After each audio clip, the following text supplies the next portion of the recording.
Tuwing sasapit ang alauna o minsan 2:00 na madaling araw, nadidinig ko si Auntie Kiana at Tio Mando na may ginagawang kababalaghan. Nagigising ako sa boses ni Auntie Kiana na parang pusang pilit nagmamakaawa kay Tio Mando. Mga langit-ngit ng kama at pagtama sa dingding na plywood lang ang naghihiwalay sa kwarto namin. Kung kaya't madirinig mo talaga, idinidikit ko ang aking tenga sa dingding para mas madinig ko ang kanilang ginagawa. Tuwing buwan ng Abril at Mayo, taon-taon, madalas akong kinukuha ng aking tiyuhin na si Tio Mando. Nung bata pa ako, si Tio Mando ang panganay na kapatid ng aking tatay. Paborito ako ni Tio Mando sa aming magpipinsan dahil kasing edad ko lang ang nag-iisa nitong anak na si Darwin. Sobra kaming magkasundo ng kanyang anak, kaya sa tuwing nasa kanila ako, lagi kami naglalaro, sabay kumakain, naliligo at natutulog noong mga panahong kami ay bata pa. Ang asawa naman ni Tio Mando na si Auntie Kiana ay ang pangalawang asawa ni Tio na nakilala nito sa isang club na palagi ang pinupuntahan ni Tio noong nagkahiwalay sila nung una nitong asawa. Di hamak na mas bata ang naging ka-live-in ni Tio Mando na halos 35 ang edad ngayon. Ayaw na ayaw ng aking pinsan na si Darwin sa kanyang stepmom dahil madalas raw siyang pinagagalitan kapag wala si Tio Mando. Base sa kwento niya sa akin, hindi kasi naniniwala sa kanya si Tio Mando kahit pa anak niya ito. Mabuti na nga lang daw ay nagbago na ito ng bahagya ngayong nagkatrabaho na si Darwin sa ibang bansa. Ilang taon na rin akong hindi nakakaluwas sa bahay nila Tio Mando dahil na rin sa wala si Darwin at natatakot ako kay Auntie Kiana. Ewan ko ba? Mas mabait talaga ang unang asawa ni Tio. Di tulad nitong pangalawa niya, mabait kapag kasama lang namin si Tio. Kahit pa tinatawagan ako ni Tio Mando na pumasyal ako ngayon sa kanila, ay hindi ko din magawa. Sinasabi ko na lang na busy sa trabaho at walang oras makapasyal. Hanggang isang araw, nag-video call kami ni Darwin from Middle East. Dahil off niya, kinamusta niya ako. Asensado na si Darwin. Napakaraming ala sa katawan. Insan, kamusta? Grabe, naninilaw ka. Parang dati, nung mga bata pa tayo. Yung mga palaralan ng sigarilyo, ginagawa nating mga singsing. Naalala mo? Pero ikaw ngayon, totoo na ang pagbati ko sa kanya. Dito ka na lang, Insan. Dito ka magpunta. Walang mangyayari sa'yo dyan. Kita mo ako, oh. Basta masipag ka at matyaga. Maganda magiging kinabukasan mo dito. Diyan sa probinsya. Wala pa sa minimum sweldo mo dyan, di ba? Ang sabi niya sa akin. Sige, salamat, Insan. Sige, subukan ko mag-apply sa pinag-applyan mo. Ang sagot ko. Pinadala sa akin ni Darwin ang mga detalye para makapag-ibang bansa. Matagal na akong inaalok ni Darwin, pero sadyang mahina ang loob ko. Lalo't di naman sapat ang aking perang naitabi para pambayad sa pagproseso. Buong sinisweldo ko kasi sa pabrika. Kulang pa panustos para pambili ng gamot ni tatay. Pero sabi ko sa sarili ko, baka ito na ang sagot sa matagal kong dinarasal. Nagpaalam ako mag-leave sa aking trabaho. Lakas loob akong nagsabi kay tatay na luluwas ako sa Maynila para puntahan at alamin ang detalye para makapunta sa ibang bansa. Hindi naman niya ako pinigilan. Gawin ko raw ang makakabuti para sa akin. Lakas loob kong pinuntahan ang agency na pinapapuntahan sa akin ni Insan. Kaso, hindi ako kwalipikado dahil high school grad lang ako. Kaya malungkot at nawalan na ako ng pag-asa. Ang pamasahe ko'y sakto na lamang, kaya miski tubig, hindi na ako makabili dahil hindi ako makakauwi sa aming probinsya. Hindi man ako natuloy sa pag-abroad, hindi ko naman din inaasahan na may isang taong mag-eengganyo sa akin. Boss, bayad po. Sa may sakayin po ng bus yan. Isa lang po. Ang wika ko sa jeepney driver na nasa tabi ko. Eto, Suklyo. Pogi, ano oras na? Teka, pamangkin? Ikaw nga. Uy, bakit andito ka? Hindi ka man lang nagsabi sa akin. Pambihira ka. Eto na yung bayad mo. Ang salita ni Tio Mando. Sa dinami-dami ng sasakyan kong jeep, si Tio Mando pa ang aking nasakyan. Biglaan lang po, Tio. May pinuntahan lang po ako. Di na ako nakapagsabi dahil uuwi din naman ako. Ang ganda ng jeep nyo, Tio Ang wika ko. Oo, pamangkin. Pinili sa akin to ng pinsan mo si Darwin. Kaya hindi na ako nakikilabas ng jeep. Ikaw, doon ka pa ba sa pabrika? Alam mo, kung gusto mo lang naman, marunong ka naman mag-drive, di ba? May isang jeep na bakante doon sa garahe. Pwede ka kumita dito, 700 hanggang 1,000 isang araw. Labas na boundary. Ang salita ni Tio. Wah, talaga, Tio Mando?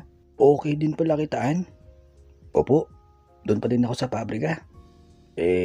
Wala pa ako sa minimum doon. Tapos, sobrang pagod pa sa dami ng ginagawa. Ang sagot ko. Oo nga. Sige, basta sabihin mo lang kung interesado ka. Kausapin ko din tatay mo para alam na di ka pababayaan dito. Doon ka na muna sa bahay tumuloy. Total, wala naman si Darwin sa kabilang kwarto. Kami lang naman ng tiyakyanan mo ang naroon. Sigurado namang babae kang pinsan mo paggamit yung kwarto niya. Puro alikabok na nga. Ang wika ni Tio. Nakakahiya naman po, Tio Mando. Pero ngayon pa lang po, nagpapasalamat na ako. Sige po, at sabihin ko din po kay tatay. Pero kung sakali man pong matuloy ako, Tio, tutulong lang din po ako sa mga gastusin nyo sa bahay. Magdadagdag na lang po ako sa mga paggamit ko ng mga kuryente, tubig. Mag-share din po ako sa pagkain. Ang sagot ko. Ito talagang pamangkin ko. Oh. Alam mo namang paborito ka sa mga pamangkin ko. Kahit wag ka na mag-share, walang problema. Idagdag mo na lang sa padala mo kay Utol. Ang mahal nga daw ng mga gamot niya. Ang wika ni Tio. Ay hindi po, Tio. Sisipagan ko na lang po bumiyahe. Nakakahiya po kay Auntie Kiana. Baka pag-awain niyo pa po na bumuha ka ng alaga sa bahay niyo. Basta, Tio, mag-share po ako. Pero okay lang po ba kay Auntie Kiana na makituloy ako sa inyo, Tio? Ang tanong ko. Ang Auntie Kiana mo, wala magagawa yun. Alam niyo na nung bata pa lang kayo ni Darwin. Lagi kang nasa bahay, di ba? Pag bakasyon, wala siyang magagawa. Ako ang bahala. Ang sagot ni Tio. Makalipas ang 1 linggo, nakumbinsi ako ni Tio Mando na sa kanila muna mamalagi para ako'y maging jeepney driver din. Nagpaalam din ako syempre sa aking pinsan na si Darwin na sa kwarto niya muna ako pansamantala makikitulog. Pamangkin, ito yung punta ng unan. Saka Cobra Gama. Ikaw na maglatag ha. Pagpagin mo muna. Madaming alikabok. Pasensya ka na. At buong araw ko bumiyahe kahapon. Inutos ko yan kay Auntie Kiana mo kahapon. Hindi naman pala ginawa. Ang wika ni Tio Mando. Okay lang po, Tio. Madali lang naman po ito. Makihiram na lang po ako ng basahan. Ako na po bahala maglinis dito. Ang salita ko. Kinabukasan, sinama muna ako ni Tio para bumiyahe. Ako muna ang nagsilbing konduktor niya para alamin ang bawat presyo at ruta na aking dadaanan. Madaling araw pa lang ay nasa kalsada na kami. dahil yun daw ang oras kung saan madami ng mga pasahero. Madali ko naman natutunan. Sa sumunod na araw, si Tio naman ang umalalay sa akin. Siya naman ang nagsilbi kong konduktor. Tinuro din niya sa akin ang ibang mga teknik para makarami ng pasahero. Nakakapagod din pala, pero masaya dahil mas malaki ang kinikita ko kumpara sa pabrikang pinapasukan ko. Chomando, may dala po akong lechon manok. Sabay-sabay na po tayo kumain. Ang wiga ko. Oh, bakit nagabala ka pa? May ulam na dito. Nagluto ng Auntie Kiana mo. Mukhang maganda ang biyahe ah. Ang tanong ni Tio. Opo, Tio Mando. Puno ako lagi kanina. Hindi na babakante upuan. Ganda ng biyahe. Ang sagot ko. Sabay-sabay kaming naghapunan tatlo. Maaga din ako nagpahinga dahil kinabukasan maaga ako magbabiyahe. Si Tio Mando at Auntie Kiana naman ay pinulutan ang natirang lechon manok. Inaaya nila ako pero mas gusto ko ang magpahinga. At isa pa, wala din akong hilig sa alak. Mga 2:00 na madaling araw, naalimpungatan ako. Nadidinig ko sa kwarto na aking tinutudugan ang pag-uusap nila Tio at Auntie Kiana. Mga usapan na parang nagbubulungan. Kaya sinubukan ko idikit ng dahan-dahan ng aking tenga sa plywood na dingding.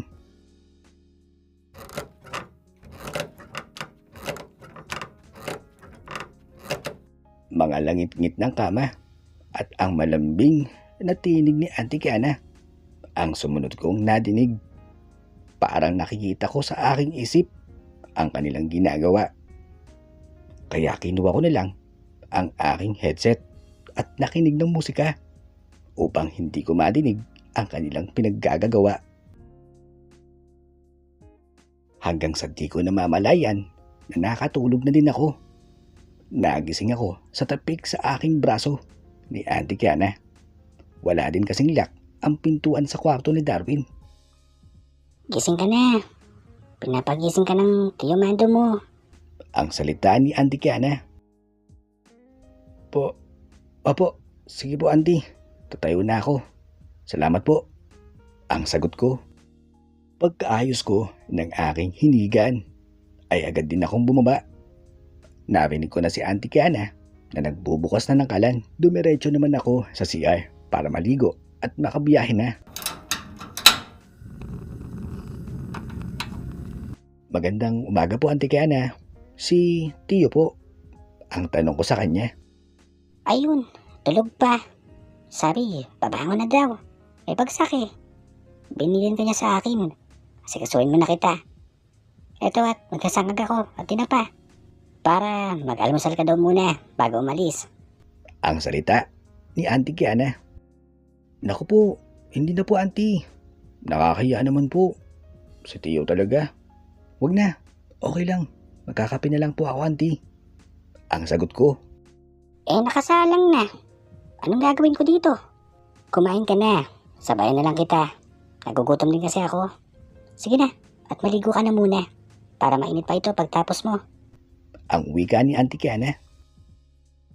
Pagkatapos ko magbihis, ay nadidinig ko pa ang malakas na hilik ni Tio Mando. Mukhang napasarap ng inom kagabi. Pero dahil sarili niya ang jeep, pwede siyang umalis ng gusto niyang oras. Pagbaba ko, ay nakita ko na si Auntie Kiana na kumakain na habang nakataas ang paa sa upuan. Dito ka na, Carlo. Sabayan mo na ako kumain. Ayan yung tubig na mainit. Timpla ka na ng kape mo. Ang wika ni Auntie Kiana. Sumabay na ako kumain sa kanya. Kahit sobra akong nahihiya kay Auntie. Panay ang laglag ng tuwalya ni Auntie na nagsisilbing takip sa kanyang harapan. Nakaputi siyang sando. Kaya malamang tinatakip niya talaga. Sige na, yun mo na dyan yan. At ako na maghugas niyan. Bumiyahe ka na. At sayang ang mga pasahero mo. Ang wika ni Auntie Kiana. Salamat po Auntie Kiana. Sige po, alis na po ako. Pakisabi na lang po kay Tiyo na nauna na po ako. Salamat po uli. Ang salita ko. Naging ganun palagi ang naging takbo ng buhay ko. Biyahe umaga, uwi minsan sa tanghali, biyahe ulit sa gabi. Mahirap, pero sa kinikita ko, di hamak na mas malaki. Nakasing laki ng kay Auntie Kiana. Nang minsan akong umuwi ng maaga, wala pa doon sa Tio Mando. Patay ang ilaw, bukas lang ay sa kusina. Dahil sa pagod sa biyahe, tubig agad ang aking hinanap. Nagkagulatan kami ni Auntie Kiana. Napasigaw siya. Ako naman ay napatakip sa mata. Andiyan ka na pala. Bagong ligo ako. Ay, ano ka ba? Bakit di ka man lang nagsasalita? Ang sigaw ni Auntie Kiana. Ay sorry Auntie. Akala ko po walang tao dito. Pasensya na po. Huwag ko kayong mag-alala. Wala ko akong nakita. Promise. Ang sagot ko. Pambihira ka. Aatakin ako sa puso sa'yo. Naku, pag nalaman ng Tio Mando mo to, magagalit yun. Ayaw pa naman yun na nagugulat ako. Nervyosa akong tao. Ang salita ni Auntie Kiana. Pasensya na po Auntie Kiana. Hindi ko alam na may tao talaga. Maniwala ho kayo. Ang sagot ko. Eh bakit ang aga mo umuwi? Ang Tio Mando mo, nakasalubong mo ba sa daan? Ang tanong ni Auntie Kiana. Hindi ko po siya nakasalubong. Maaga po ako kasi gusto ko po magpahinga. Masakit po kasi katawan ko. Nakapagtabi naman ho ako pang padala kila tatay ngayong linggo. Saka pang abot kay Tio Mando para dito sa bahay. Ang sagot ko. Ganun ba? Sige, magbibihis muna ako. Kunin ko na yung perang ibibigay mo kay Han. Makikipagtongits lang ako dyan sa kabila. Kanina pa ako tinatawag. Ang wiga ni Andy. Wala akong magawa kundi ibigay ang perang iaabot ko sana kay Tio. Nagdadalawang isip ako ibigay. Lalo't gagamitin lang pala niya ang pera sa pagsusugal. Pero nakabang na ang kamay niya sa iaabot ko. Kaya wala na akong magawa kundi ibigay sa kanya. Pagkakuha, dumiretso siya sa itaas at nagbihis. Pinalipas ko muna ang ilang saglit bago ako pumanik. Di ko na din nagawang kumain. Dinaan ko na lang sa tulog para makabawi ang aking katawan. Nagising ako bandang 1:30 ng madaling araw dahil sa boses ni Auntie Kiana na hindi malinaw ang sinasabi. Idinikit kong muli ang aking tenga sa plywood na dingding. Doon, mas malinaw kong nadidinig ang sinasabi niya kay Tio Mando. Sige na naman, Han. Ano, lagi na lang akong bitin. Hindi na nga akong nakakapating sa langit. Ano, ikaw lang ang nasisiyahan? Ganda-ganda ng suot ko, tutulugan mo lang ako. Ang salita ni Auntie Kiana. Han, pagod ako sa pagmamaneho. Sakit ang likod ko, yung balakang ko. Bukas na lang, babawi ako. Ang sagot ni Tio Mando. Bigla akong naialis ang tenga ko sa pakikinig. Ano kaya ang sinasabi ni Auntie Kiana na maganda ang suot niya? Kaya sa labis na pagtataka ko, napatingin ako sa itaas ng dingding kung saan merong isang dangkal na puwang. Lakas loob. Daan-daan kong tinaas ang kamay ko at inangat ang maliit na salamin. Parehas silang nakatalikod at sa tingin ko'y malaki ang tampo ni Auntie Kiana. Suot niya ang parang itim na manipis na kulambo. Agad ko din tinanggal ang salamin dahil bigla siyang gumalaw sa pagkakahiga. Inulit ni Auntie Kiana ang pangungulit kay Tio Mando. Pero sa halip na salita, malakas na hilik ang sinagot nito. Ilang minuto akong nakiramdam kung may magaganap ba o tuluyan ng makakatulugan ni Auntie Kiana ang gusto niya. Wala akong nadinig na anumang ingay, kaya naisipan ko na matulog. Papigit pa lamang ako nang marinig kong bumukas ang pintuan nila. Sumunod ay bumukas din ang pintuan sa tinutulugan ko. Nagtulog-tulugan ako dahil naramdaman kong papalapit ang isang tao sa akin, si Auntie Kiana. Kinabahan ako at natakot. Inisip ko na baka nakita niya yung ginawa ko kanina o naramdaman niyang gising pa ako. Dumiretso siya sa loob ng kwarto. Lumakad-lakad na parang may hinahanap. Pero ramdam ko na nakatingin siya mismo sa akin. Napatakbo siya nang biglang marinig ang pag-ubo ni Tio Mando. Doon pa lang ako napadilat nang isinara niya ang pintuan. Nadinig ko din na tinanong siya ni Tio Mando kung saan siya galing. Pero ang sinagot niya, nag-CR lang daw siya. Sa mga sumunod na araw, minsan gusto ko na umalis. Halos araw-araw nag-aaway ang Tio Mando at Auntie Kiana. Ano ba naman, Han? Puro ka na lang tongit. Panay naman talo mo. Hindi ko pinupulot ang pera sa daan para ipangsugal mo. Saan mo ngayon kukunin ng 10,000 na ipinatalo mo? Ang salita ni Tio Mando. Han, nagbakasakali lang naman akong mapalago ko ang pera. Baka pwede humiram muna kay Darwin. Sabihin mo na lang may emergency dito. Ang sagot ni Auntie Kiana. Ano? Pati anak ko na nagtatrabaho sa ibang bansa, lulukuin ko para ipambayad sa pinatalo mo? Nag-iisip ka ba niyan, Han? Bahala ka sa buhay mo. Ang salita ni Tio. Umalis si Tio Mando. Iniwan niya si Auntie Kiana dahil sa sobrang galit nito. Miski sa akin, hindi niya sinabi kung saan siya nagpunta. Isa lamang ang pakiusap ni Tio sa akin. Huwag akong umalis ng bahay nila at bantayan ko si Auntie Kiana. Ilang araw daw muna siyang mawawala para turuan ng leksyon si Auntie Kiana. Dumaan ang mga araw na tinutuon ni Tio Mando ang kanyang sinabi sa akin kahit naiipit ako sa kanila. Wala akong magawa kundi ang makituloy pa din dahil naroon ang buhay ko at ang buhay ng pamilya ko.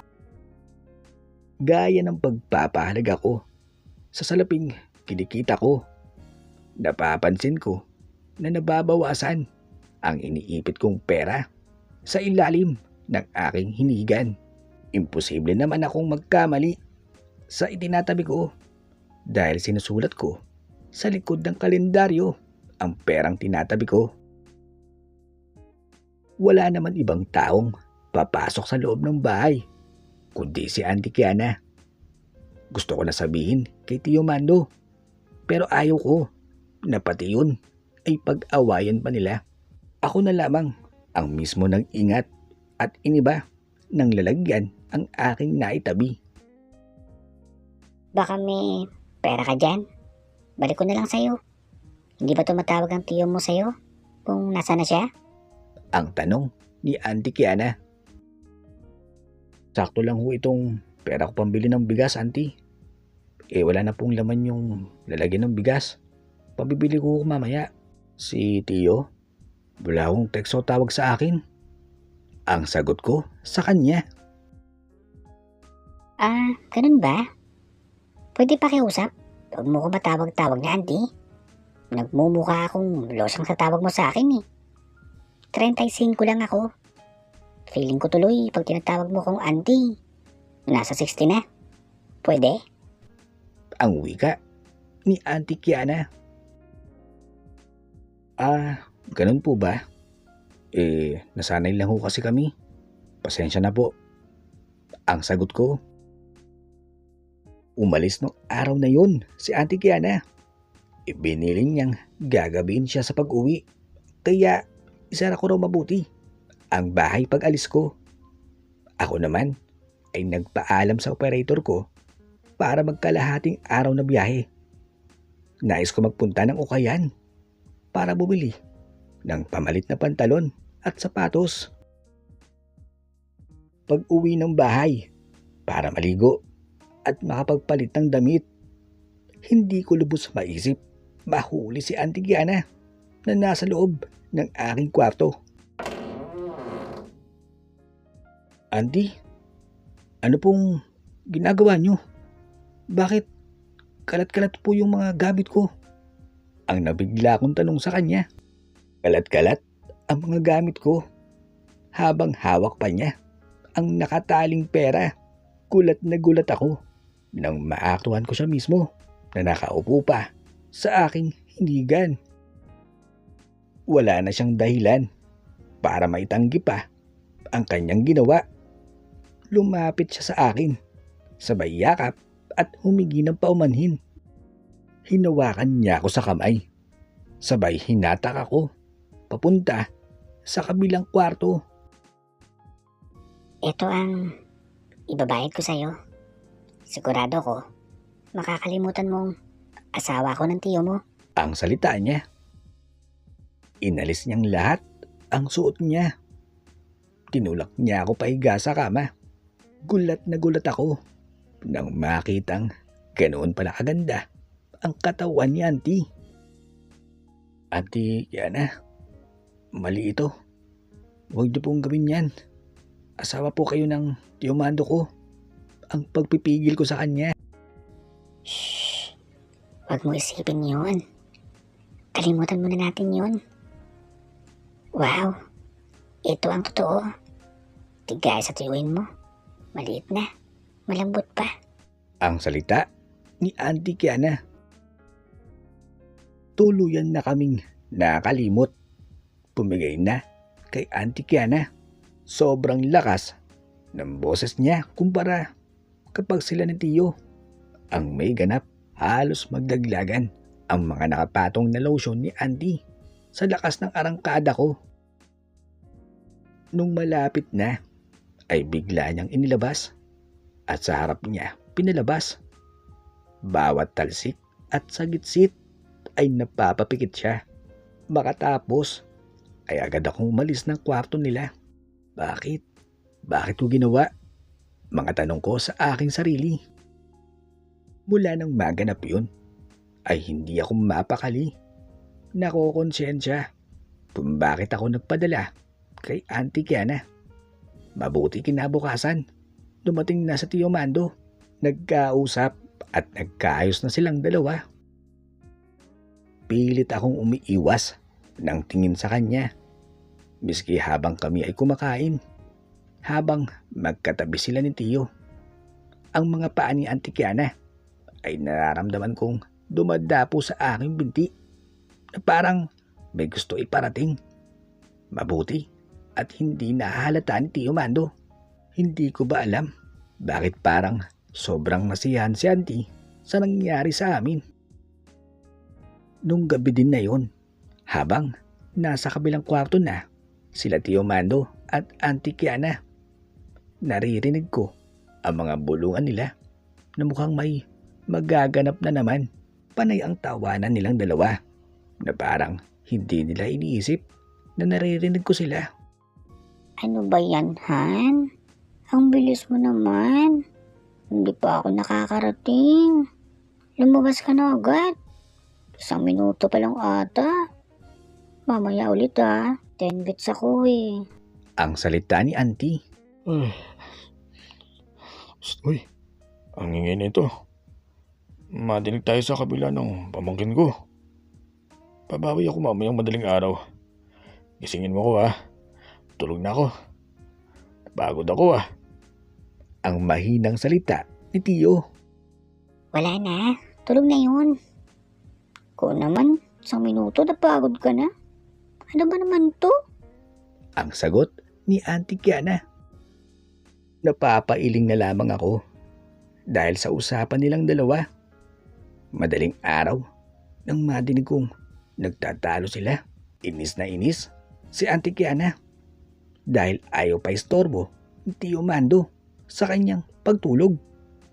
Panay ang dabog ni Auntie Kiana matapos hindi to pa rin ni Tiyo Mando ang sinabi kanina. Pambihira naman to. Binitin ako. Tapos ayaw gumising. Wala ka na talagang gana sa akin.